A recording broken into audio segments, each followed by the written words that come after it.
Good morning and welcome. You are with the Skeinz Diaries. It is Monday, the 11th of December. How is everybody today? This is episode 299. Would you believe it? 299. It's 299. It might be, or yeah, I think it is. 299. Or is it 199? I don't know. Oh, man. Big weekend. I went to Gisborne for the weekend.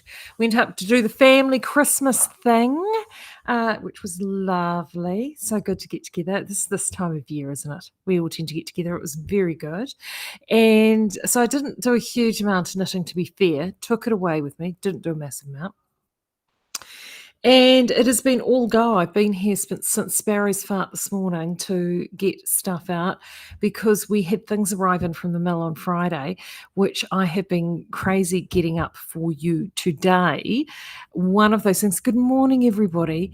One of those things that you may have noticed, because I've literally just whipped an extra wee newsletter out this morning, has the vintage. I'm going to talk about that in a second. So that's back.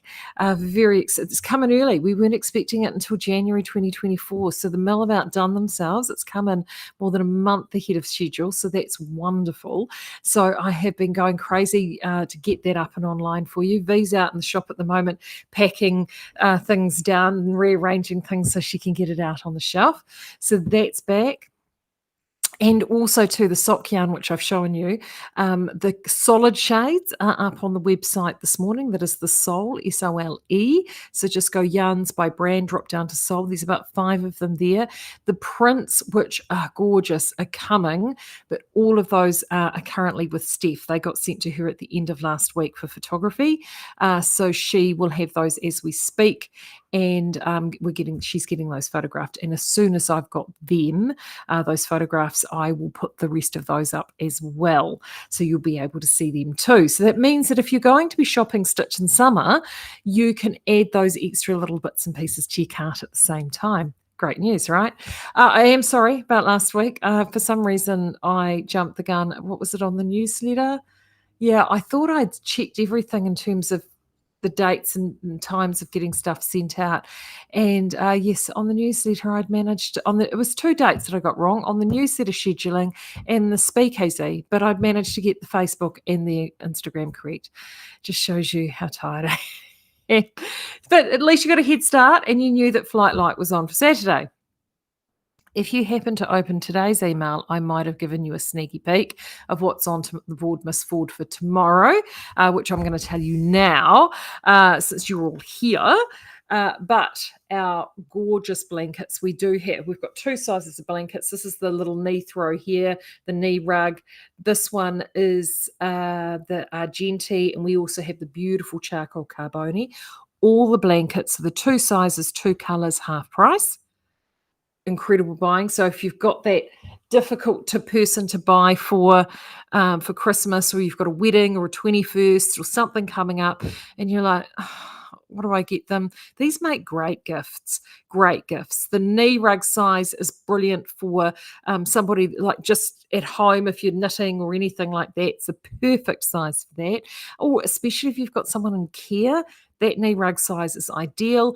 The throw size is definitely the put over the back of the couch size. It's great for single beds. It's brilliant. Really, really good. So those are on tomorrow.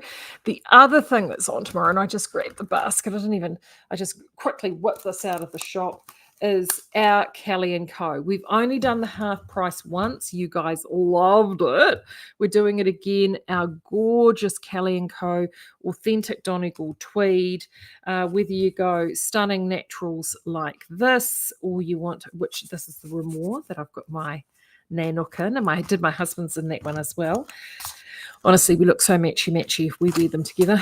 Or gorgeous bright colours like this. That's Brosna and this is the Jade. It's just stunning.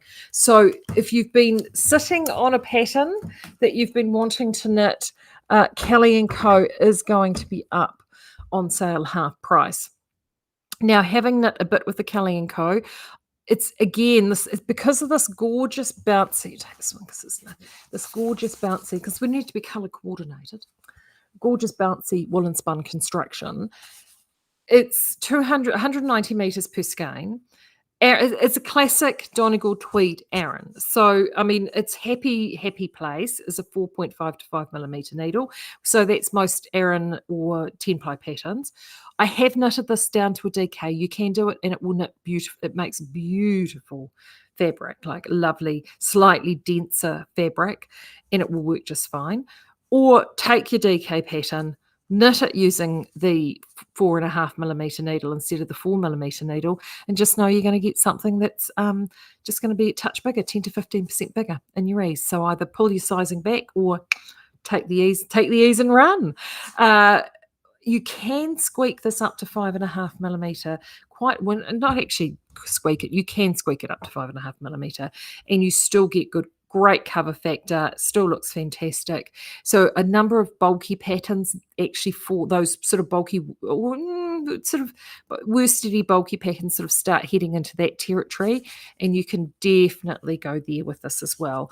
So patterns that actually Kathy's just saying she stashed some for Phoenix, which is from Libby, Gorge. The other one, and just holding this color reminds me of it, Serpentine. It's the other one in her collection, is amazing in this. I've seen some Serpentines. Nuala is another one I've seen in this, looks really, really good. So it's another one of those yarns, because of its construction and its bounce, you can actually sort of push it a little bit from one way or t'other. Even this goes up. This is 6 millimeter needle. I think I've said to you guys before, if you're knitting this in DK, I prefer it on a 5.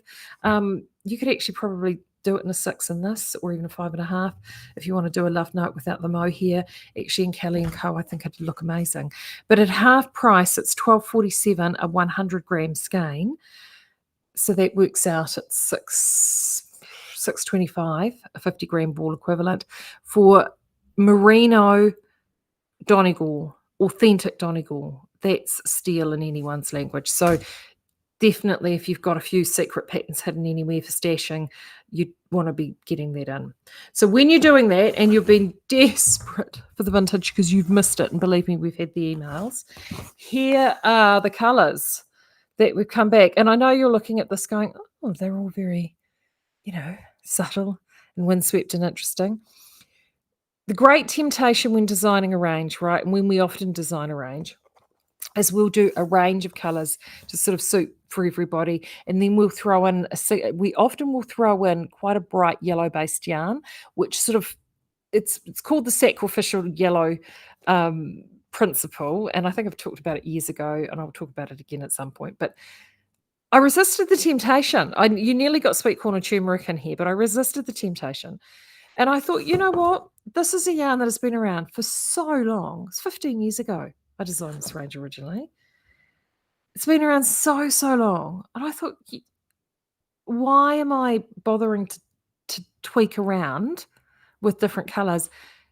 You guys know what you like. So we went through the sales data and we literally got the ruler out and picked out the top 12 selling colours. And the reason there's 12 is because the top 12 were all pretty much of a muchness, all within cooey of each other. If you want to know what number 1 is, rosehip is number 1. All within cooey of each other. And then from 12 to 13, there was quite a step down. And then the final colours they all sort of tailed off from there. But there was a definite delineation from shade 1 to shade 12, and then the rest. So that's why it's 12. We thought, right, well, this is obviously where it's at.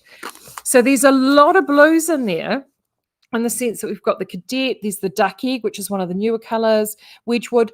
What I'm really thrilled, though, is a lot of these are the originals, right back from the very beginning. So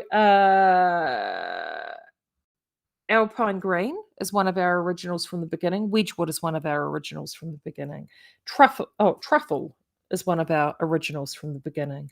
Rosehip is one of the originals from the beginning. So they were all in the very, very first range. Then when we expanded the range the first time, you got Merlot. That came in then. As did Charcoal. So they were from the first expansion, which I think was a few years later. And then from our new collections that we did with the Abroad, and we wanted to expand it even further, that gave you Sage, Tea, and Aloe, and Duck Egg. So that came with that group. And don't laugh, we couldn't believe it. We'd never, ever done a natural. So the eggshell is actually the natural undyed shade. And we suddenly thought, we haven't done a natural in that. And now that we don't do Perrindale cream, it's so good to have the vintage eggshell. Guys asking, are there plans for a bigger colour range? There's all... This is me. There's always plans. What we will probably do is we'll probably keep this as core range. And then what we will do is we will bring in seasonal colours. So it will be this is the season, this is what we're doing, and this is the colour and this is it. And once it's gone, it's gone. So I think that's how we'll do it. And we'll probably bring in colours that we've done before, or it could even be brand new colours that we'll bring into that. But that is the 12 core colours that we're going to do. So those are our benchmark colours. And so many of them work well together. Like when I put them in the box, like this little triumvirate here of the eggshell, the tea, and the truffle. Gorgeous. Even down here, the charcoal, merlot, and rosehip. Gorgeous. Sage, aloe, and tea. They all kind of speak to each other. And and I'm just so pleased to have them back. Best news is we have them in this new white label, which is the 10 ply. So the white label comes on the 10 ply, and the original vintage label, which you'll remember from back in the day, is still going to have the black bands. So there you go. So those are the two different labels. And they are available now. I came in to get those up this morning.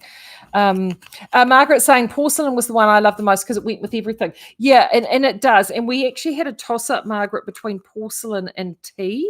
And it was interesting. The tea outsold the porcelain. And the thing is porcelain sits between these two colours.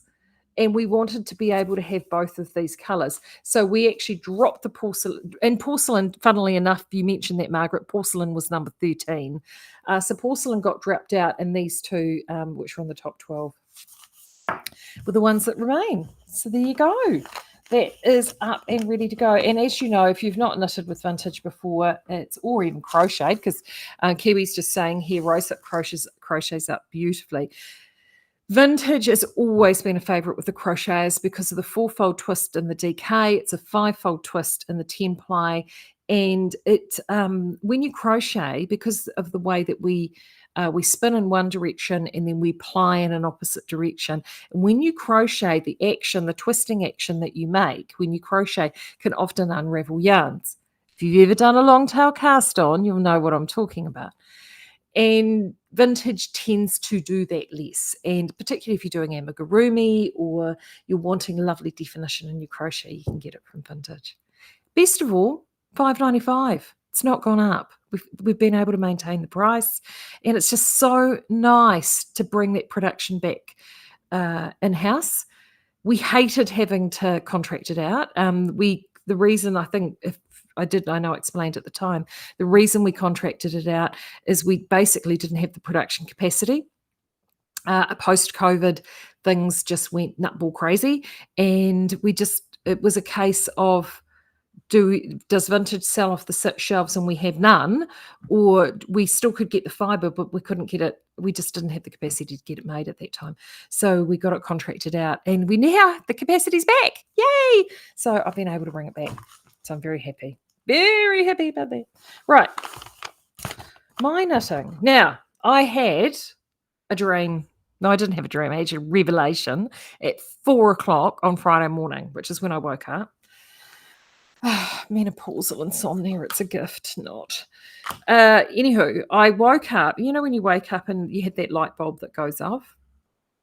So remember my dilemma around she's forgotten the increase dilemma? Oh, Muriel is asking, is there another range of pops coming back? Yes, is the short answer. It's on order, Muriel. In fact, it's in production.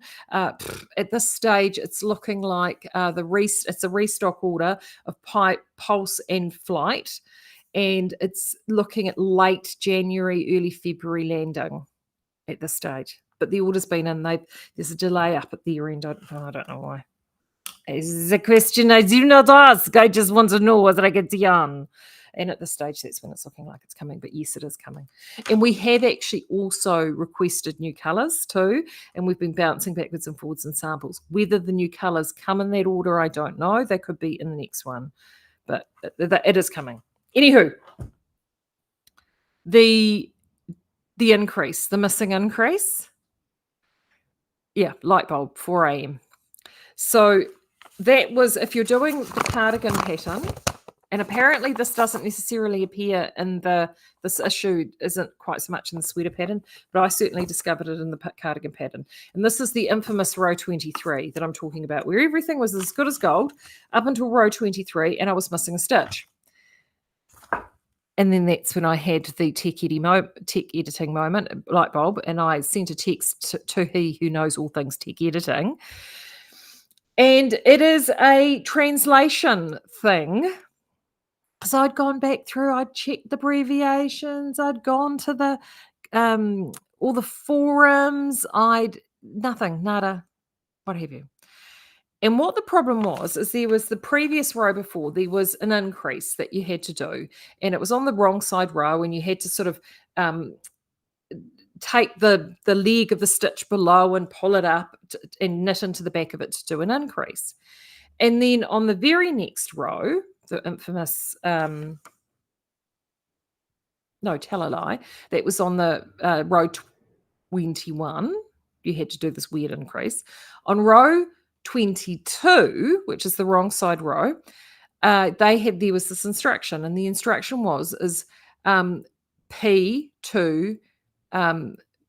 it was, purl 2 to the back of the loop, of which I translated as purl 2 together to the back of the loop. I was wrong. And when I check the abbreviations, that abbreviation does not appear. It's not in the instructions.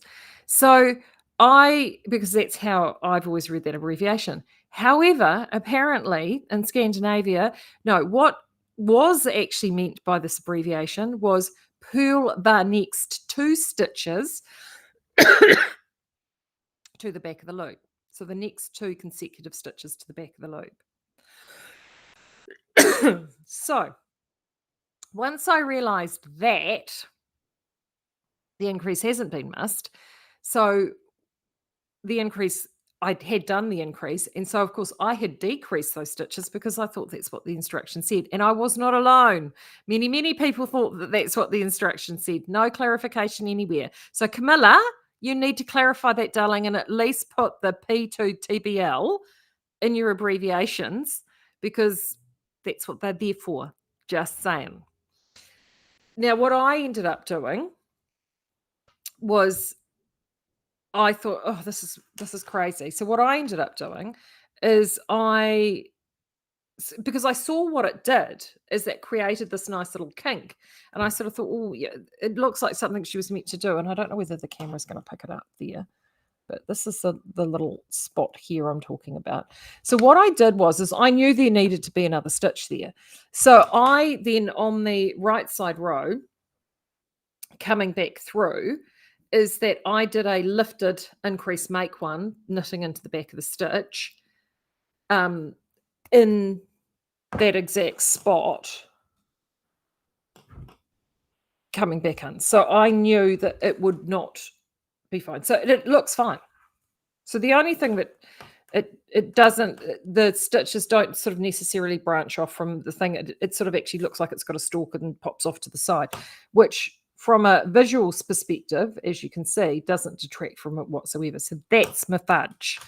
But now I know that that's actually what that instruction, that was my light bulb moment. I lay in bed and literally woke up and thought, I wonder if she means knit the next 2 consecutive stitches. And when I actually looked it up, yes, there's contention over this. I checked with he who knows things, and he said yes. He said that is, it's one of those, that's something that's very normal for them, but not normal for, anyway.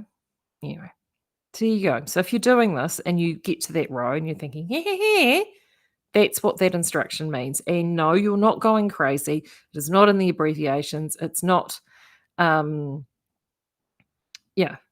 Yes, so exactly. Dylan's just saying peel to the back of the loop times 2. Yeah, exactly. It's and it is just a lost in translation thing, and bearing in mind that English isn't her first language, so that's what that is. So there we go. That's where I'm at. So I've only really done. So I have done. So what I have done since I caught up with you guys last week is I have done the next increase round, which was up here, I think. So as you can see, I've done about 3 more grains since I saw you. 3 more grains. So it's looking great. So how many more grains have I got to do? That's the $6 million question. 1, 2, 3, 4, 5, 6, 7. So I've done 1, 2, 3, 4. I've done 4. So I've got another 3 grains to go before I get to the big grain. And I have to say, as I predicted, this one is vastly faster because, of course, I've got all the stocking stitch real estate in the middle. So I'm kind of hoping that I'm going to get a little bit more time to do these, to actually get through that. Because as I've said, there we go. And I've done another. I've just done my. Oh, I have it marked. Crossed it off. I've just done my. As you can see there, I've just done my. Oopsie, wrong side buttonhole row, which I'd pre-marked out because she doesn't tell you where to do those either, except in a rando instruction at the beginning. So I'm getting there. I am getting there. So I'm hoping that I really would love to get this finished before I go away on holiday, which is in January. So I'll cross that off before I know where I'm at. I'd love to do that. That's the plan. Because as I said, I want to start. I've got my travelling knitting, which of course is always my niada, and I'd love to have that one in the bank and done, completed, and then I can start the herbalist. That's best laid plans of mice and men. That is the plan. So there's so much good stuff, and there's still a lot of knitting, and there's definitely a lot of knitting to be done around here because the weather is white. It's not flash, but we can't complain because we're knitters, aren't we? So it's always a good thing. So as I mentioned before, the vintage is up and ready, but if you are quite keen on Stitchin Summer for tomorrow, which is half price blankets and half price Callan Co, you might want to wait to grab your vintage until tomorrow. So that's why I thought I'd let you know today. Or if those don't grab your fancy, go and grab your vintage. It's back. It's so good. Oh, and the sole, SOLE, as I said, the solids are up and the prints will be up. Hopefully I'll have those up for Thursday. Steph's pretty quick at getting those turned around for us. So there's still lots of good stuff to be had. And I hope everyone is doing well and that you are getting some knitting done too, because I am. Till then, I'll talk to you again on Thursday. Take care.